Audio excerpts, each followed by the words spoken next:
Le coq avait déjà eu le temps de se taper une crise d'asthme que nos aventuriers se pointaient devant la porte de l'auberge, aussi pimpant qu'un vampire au lever du jour.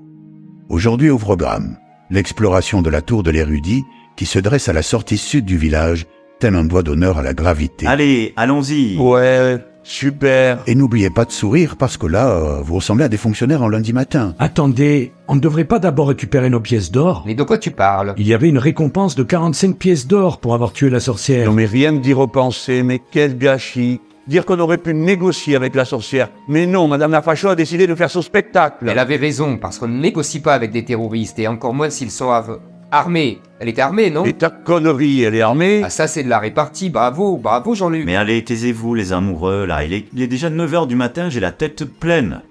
Bon, Bismuth, ce que vous dites, vous avez peut-être raison.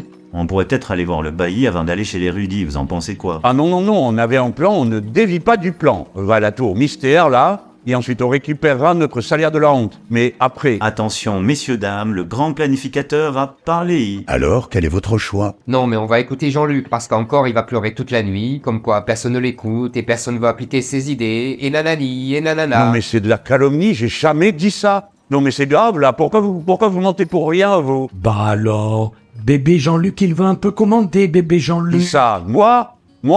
C'est moi que tu traites de bébé? Mais c'est qui celui-là, là? Lui, il boit encore du lait maternel, il sait pas lire, mais il me traite de bébé? Non mais trop tocard, va. Wow. Eh oh, ça va, je rigole, faut se détendre, hein, et puis je sais lire. Et il dit ça en étant tout fier. Et regardez, je sais lire. Comme si c'était un exploit pour lui. Allez, dégage, va, tu reviendras me parler quand t'auras appris à faire tes lacets. Eh bien, ça y est, je crois qu'il est vraiment en colère cette fois. Alors déjà qu'il est pas facile en temps normal, là ça promet. Sinon, si ça vous dit, on peut aussi jouer au jeu. Alors, c'est quoi votre prochaine action? Alors, dans un souci d'apaisement, je dirais qu'on se dirige tous vers la tour. Merci bien. Alors, vous vous dirigez donc vers la tour en passant par les rues déjà animées de baladures. Il est que 9h du matin et c'est déjà très animé. C'est bizarre pour un bled perdu, non? Ved? Non, mais c'est pas si paumé que ça, hein, parce que je sais qu'il y a beaucoup de marchands qui viennent ici. Alors pourquoi ici? Alors ça, j'en sais rien, mais bon. Après une petite marche qui vous a fait traverser une place animée par un jongleur agile, une sans-abri et une grand-mère au rire sonore, vous arrivez devant la tour de l'érudit. L'endroit était aussi imposant que délabré. Une grande porte en bois, à peine moins vieille que la tour elle-même, se tenait fermée devant vous. Ah ben alors, j'aime beaucoup le design, hein. C'est très croquignolé. C'est normal, plus c'est vieux, plus c'est votre style. En tout cas, vue de près, elle semble beaucoup plus haute, cette tour. C'est parce que tout est haut pour vous, même les pâquerettes. Alors certes, je suis petit par la taille, mais je suis grand par les idées. Et toc. C'était presque beau, c'est la première fois que je vois Bismuth parler de manière imagée. Pourtant, d'habitude, il préfère les images à la lecture. Jean-Luc? Qu'est-ce qu'il y a encore? Je sens la connerie arriver. Eh bien, en fait, j'ai juste une question. Parce que, étant moi-même un alphelin, c'est-à-dire une minorité, et en plus, je viens d'une famille pauvre, hein, j'étais pas alphelin riche, moi, hein, loin de là. Et en plus de ça, je suis un ex-repris de justice, alors je me disais si je devais pas être sous votre protection et que vous arrêtiez d'être méchant avec moi. Parce que là, je dois cocher toutes les cases de votre bingo intersectionnel, pas vrai? Mais c'est vrai, ça, j'avais pas pensé à ça. En plus, vous êtes con comme un barreau de chaise, alors là, ça coche une case en plus, hein. Bon, c'est bon, vous avez fini? Fiork a dit de toquer 3 fois à la porte, alors je le fais. Soudain, depuis les sommets de la tour, une fenêtre s'entrouvre, révélant une main qui vous invite à l'intérieur. Une voix s'élève alors, mystérieuse et impérieuse. Faites attention à l'escalier. Dit-elle. Alors, on rentre ou on reste planté là comme des migrants devant un Lidl? Sans plus attendre, nos aventuriers pénètrent dans l'antre de l'érudit, en ouvrant la lourde porte en chêne.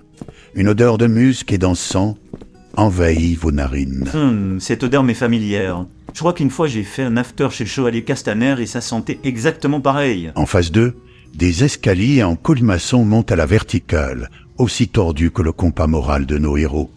Ces escaliers semblent inquiétants. Mais qu'est-ce qu'il entendait par faites attention aux escaliers, le vieux? C'est vrai, ça. Peut-être que, je sais pas, peut-être de faire attention aux escaliers, gros malin. Est-ce qu'on pourrait faire une action pour qu'il arrête d'être désagréable? Oui, fais l'action de fermer ta bouche, on sera tous contents. Ça commence à bien faire, hein? Ouais, je crois qu'il fallait pas le traiter de bébé, hein. Bon, allez, Bismuth, allez devant, là. Et pourquoi ça serait à moi d'aller devant? Parce que tu es le seul qui peut détecter les pièges ici. Et puis, tu as l'habitude de t'attirer des ennuis et de t'en sortir, alors allez, on marche. tu vas devant. C'est de la discrimination. Et elle est positive pour le reste du groupe. Allez, devant. À chaque marche qu'ils grimpent, nos héros sentent une étrange sensation, comme si chaque marche était recouverte d'un matériau glissant, presque lubrifié. C'est vraiment répugnant. Bismuth, faites un jet d'observation s'il vous plaît. 13. Très bien. Alors il semblerait que les yeux corrompus de Bismuth ont encore détecté quelque chose. Et je crois que certaines marches sont différentes. Elles sont aussi couvertes de cette matière-là? Ouais, mais elles semblent un peu plus lisses, plus polies que les autres.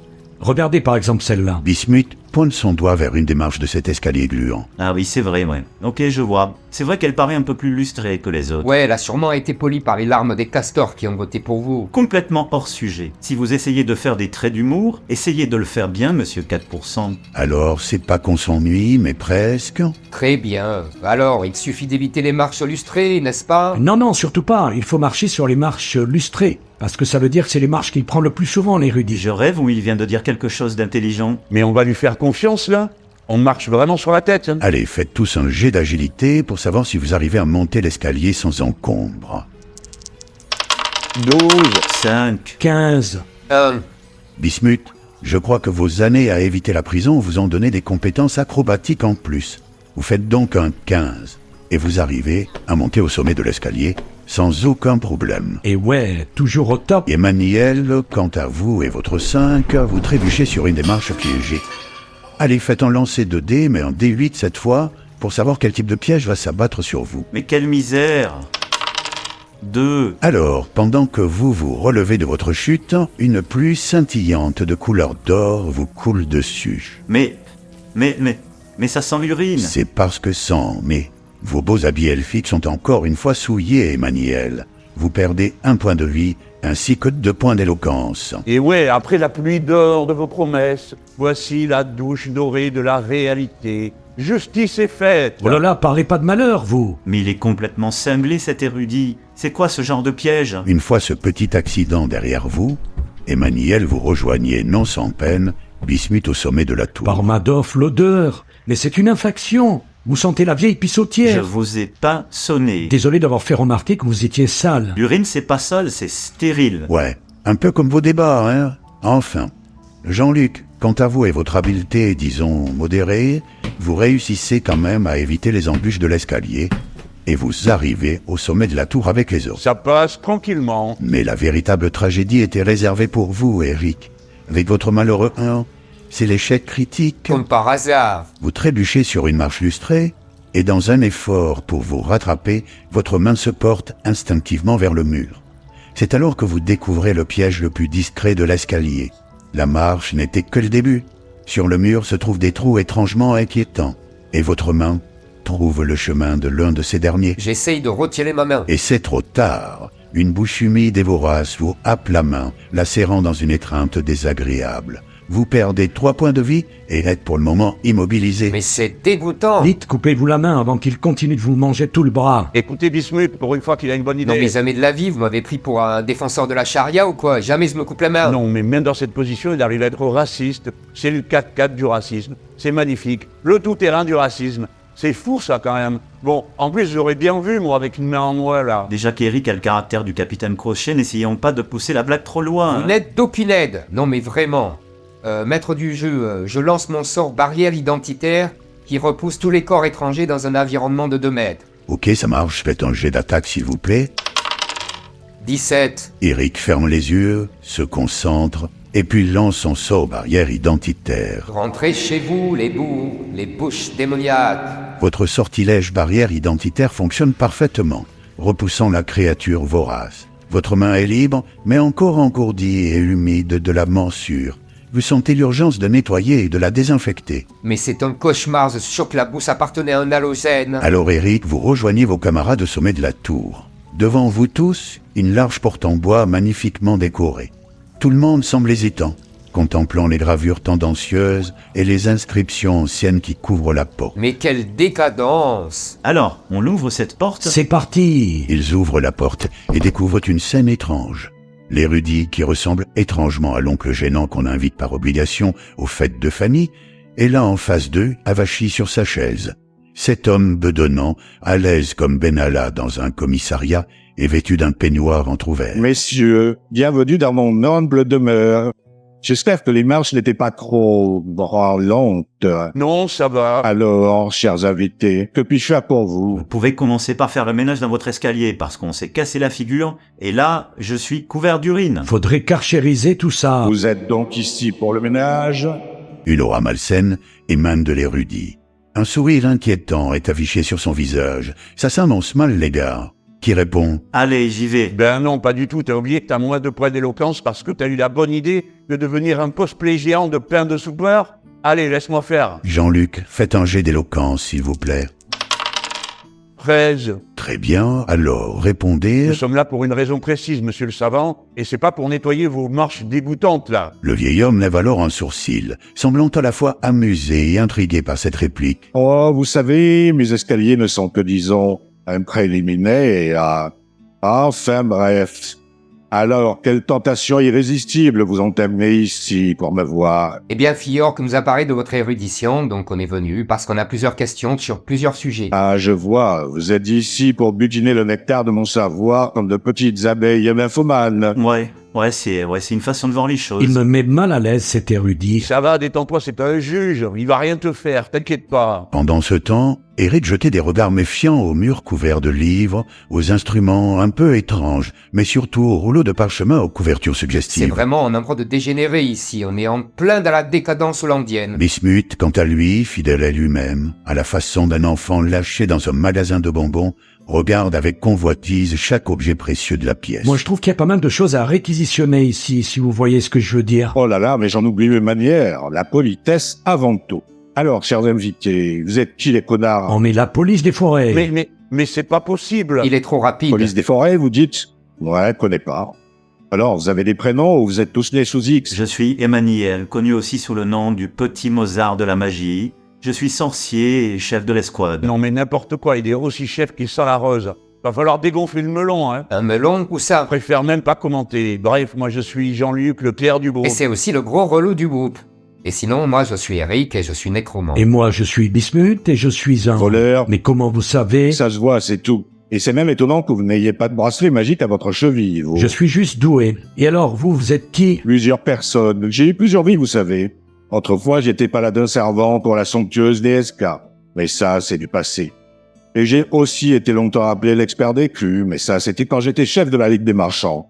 Un temps qui, lui aussi, est révolu. Et maintenant, vous êtes... Oh, maintenant, je suis Dodo, un saleté à la retraite qui a trop de temps devant lui. En ce moment, j'étudie plus les culs, mais j'étudie les poisons, et ça me plaît beaucoup, hein. Mais non, c'est vous le fameux Dodo le Bromure? Ah, ça me fait plaisir, je vois qu'on a un amateur de poison ici. Ouais, c'est bien moi, Dodo le Bromian. J'ai choisi ce pseudo pour rendre hommage à un de mes vieux fournisseurs de cul. Des culs, vous voulez dire. Oui, bien sûr, Valanda Fourché.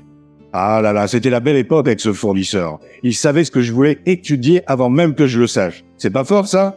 Et il faisait souvent Tarleton plein sur mes attentes. Et puis... Alors votre histoire, elle est super, hein, mais on n'est pas venu pour ça. Ah oui, c'est vrai, pardon. En plus, c'est vraiment pas une histoire à faire pleurer le cyclope, hein, si vous voyez ce que je veux dire.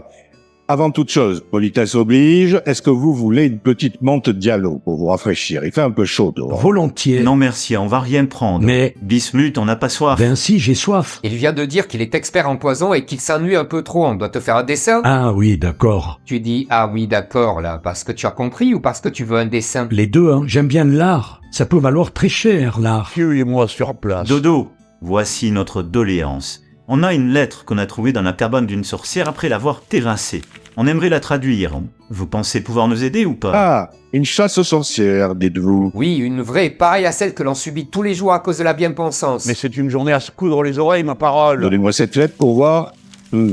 Ouais, bon, déjà, une très bonne chose, c'est pas un papier panaméen, parce qu'en ce moment, on vient me voir que pour ça. J'en ai marre. Bon, alors, oui, alors je reconnais le langage, pense pouvoir vous aider. Enfin, tout dépend. Ça dépend de quoi? Quand est-ce qu'elle est morte, cette sorcière? Elle est morte hier, je l'ai tuée d'un seul coup avec mon sort main invisible. Un sort que j'ai appris à l'Académie de magie. On s'en fout, Narcisse. Ok, très bien. Donc, le corps est encore saut, hein. Et elle est pas défigurée. Bah non, pas du tout. Et sans peine de me dire qu'on est tué, franchement. S'il faut, elle avait bon fond, cette sorcière. Je vous confirmerai ça, pas d'inquiétude. De quoi? Et sinon, il y a du monde autour de cette cabane? Non, c'est super reculé, il y a que des chèvres. Oh là là, mais c'est super. D'ailleurs, vous savez que les chèvres, il suffit juste de leur mettre des bottes larges pour pas qu'elles bougent. Ah, vous saviez pas ça, hein? Parce qu'en fait, les bottes, ça fait succion avec la boue, et du coup, les chèvres, avec leurs pattes, elles peuvent pas bouger, et elles restent debout. Et alors là, c'est royal quand vous y allez, hein. Ça, c'est un berger qui me l'a appris quand j'étais en voyage dans le sud-ouest de l'Indien. D'ailleurs, j'ai une théorie intéressante sur le mythe du chat botté et de ses véritables origines. Mais bon, là, je m'égare un peu, non? Mais c'est quoi ce bordel? Il parle de quoi, là? Alors, elle se trouve où, cette délicieuse sorcière? L'équipe là, mon radar de clair s'agite. J'ai l'impression que si on lui donne la localisation, quelque chose de vraiment malsain va se passer. Vous êtes nage noir ou quoi? Mais pas du tout. Moi, je le crois. Et vous avez bien raison, maître Boblin. Je suis vraiment pas là pour vous renfler, hein. On dit enflé. Oui, pardon. En fait, je vous demande tout ça juste pour en savoir un peu plus, pour comprendre le contexte. Et vous savez, ça va m'aider pour la traduction. Non, mais vous allez le faire sans le contexte. Et alors, en contrepartie, vous me dites où trouver cette cabane. On est d'accord? C'est un moment crucial, mes petits héros. Mais on n'a rien à perdre à lui donner l'endroit. Tout le monde est mort là-bas. Non, moi je suis contre. Je sens que c'est de la magie noire qu'il veut pratiquer, et ça c'est contre mes valeurs de clerc. Vos valeurs, c'est la destruction des valeurs, alors on s'en fiche un peu. Allez, si tu veux, Gobelin Soral, si ça te fait plaisir, mais en tout cas, je suis contre. Ça bouge pas. Pour le coup, je suis assez d'accord avec Jean-Luc, on peut pas laisser le corps de Marine à ce pervers chèvrophile, là. Sinon, on peut lui mentir. Ça ne m'étonne pas du tout de vous une telle stratégie, mais ça se tient. Le seul problème, c'est qu'à l'avenir, on ne pourra plus faire appel à lui. Et j'ai l'impression que c'est le seul érudit de Balladur. Marine, la connaissant, je pense qu'elle aurait été d'accord d'ailleurs. Elle aurait proposé de lui mentir et après de le zigouiller. D'ailleurs, elle est où, Marine? Elle est morte et Eric l'a tuée. N'importe quoi, j'ai essayé de la soigner. Mais non, je parle dans la vraie vie. Elle est plus avec nous. Oui, elle est partie dans la pièce d'à côté. Elle aide notre maître du jeu à jouer des PNJ. Alors, les technosarrasins, prêts à goûter à Croquinew 3000? Ah ouais. Alors, ce choix? On lui ment? Alors qui est pour lui mentir? Moi. Moi? Moi, Pas moi, c'est repousser le problème à plus tard, comme ce que fait le gouvernement avec l'écologie, alors qu'avec moi... Mais quel relou, sérieux. Alors? Ben, on lui ment, il y a que Jean-Luc qui n'est pas d'accord. Allez, Emmanuel, parlez-lui, vous avez l'air de bien vous entendre, alors allez-y. Deux ultra-capitalistes, ça s'entend bien généralement. Leur seule divergence, c'est sur combien d'argent ils doivent laisser à la fin aux pauvres gens. Bravo, Robin des Sous-Bois, vous m'avez bien moché, hein. Pathétique. C'est fou, oui, votre pique, les Robins des Bois. Mais les Robins des Bois à l'envers, vous prenez aux pauvres pour donner aux riches. et vous êtes l'imam des bois. Mais qu'est-ce qu'il raconte encore celui-là? Oh, je cherchais juste à interrompre votre logorée. Faut croire que j'ai réussi. Mais vous allez faire une action ou quoi, là? Oui, bon, j'y vais. Dodo, alors, si vous traduisez la note et authentifiez la provenance d'une pièce d'or, on vous marque sur une carte l'emplacement de la cabane. Ça vous va? Parfait. Et je ne demande rien de plus, alors que d'habitude, je suis insatiable. Par contre, ne vous avisez pas à me tromper et à me mentir, hein. Je le saurai. Mais non, vous en faites pas. Alors, cette note, elle dit juste... Dans 3 nuits, au labo des étoiles, 3 sorcières festoieront sous la pleine lune et son voile. Ça parle de voile. Et évidemment, vous butez sur ce mot. J'ai compris que les étoiles, dans 3 nuits, feront la fête à côté de la lune. Vous êtes un peu neuneux, vous, non? Pas la peine de prendre cette posture de professeur, on n'est pas à l'université ici. Non, pour ça, faut savoir lire. Alors, Dodo, sinon, vous en pensez quoi? Eh bien, j'en pense que ça part de 3 sorcières qui vont se réunir à l'observatoire d'astronomie à la pleine lune. Sûrement pour faire une fiesta, les connaissants. Merci bien, monsieur le professeur, merci. Oh, mais de rien, je pourrais vous apprendre bien des choses si vous le souhaitez. Je peux vous parler aussi d'une sorcière que je connaissais et qui pourrait faire des bulles avec son... Stop, c'est bon, je passe mon tour, merci. Bon, bah parfait. Maintenant, c'est au tour des pièces. Allez, Bismuth, donne une pièce à l'érudit. Jamais, Mais il va nous la rendre. C'est juste pour authentifier. jamais, j'ai dit. Allez. Non, Allez, bon sang, on va pas y passer la nuit. non, c'est non. D'ailleurs, c'est un slogan de vos amis les féministes. Vous devriez comprendre, non? Mais j'ai vraiment demeuré ma parole. Bon, ok. J'ai pas le choix. Maître du jeu, j'utilise le sort 49.3 nuances d'esclave. Même pas peur. C'est quoi ça encore? Ben en fait, ça me permet de façonner une phrase magique pour contraindre une personne à faire une action que je veux faire et qu'il ne veut pas faire. Donc là, à l'occurrence, ça marche, et je peux faire ça qu'une fois tous les 2 jours. Allez, je me lance. Allez-y, faites un lancer d'attaque. 17. Excellent. Alors Emmanuel prend une grande inspiration, ajuste sa voix et lance son sort. Si Bismuth au pas de velours, des robes de l'or, vole sans détour, et qu'il refuse de rendre sa prise, à Tracfin je le signalise. Là, non, non, pas Tracfin, pas Tracfin. Allez, tenez la pièce d'or et ne parlez plus jamais Tracfin de malheur. Mais c'est complètement cheaté. Cheaté, comme vous avec votre femme? Ceci dit, c'est pas faux. Je vais peut-être mettre un malus à Emmanuel pour rééquilibrer. Je vais y réfléchir. C'est inadmissible. Plus vous râlez, et plus le malus sera dégradant. D'accord, maître du jeu. Voilà, ça c'est le bon faillot que j'aime. Alors, cette pièce, on en est où? Dodo, prenez cette pièce. C'est celle-ci qu'il faut authentifier. Facile, c'est une rouble d'or, ça vient d'Arstoska. C'est un royaume très au nord. C'est plutôt rare par chez nous. Marine était donc un agent rouble? En tout cas, la vitesse à laquelle vous avez identifié la pièce était vraiment impressionnante. Que l'écu soit noir, blanc, d'or ou de platine, je les connais tous. La suite au prochain épisode. Mais pour ça, faut être sage.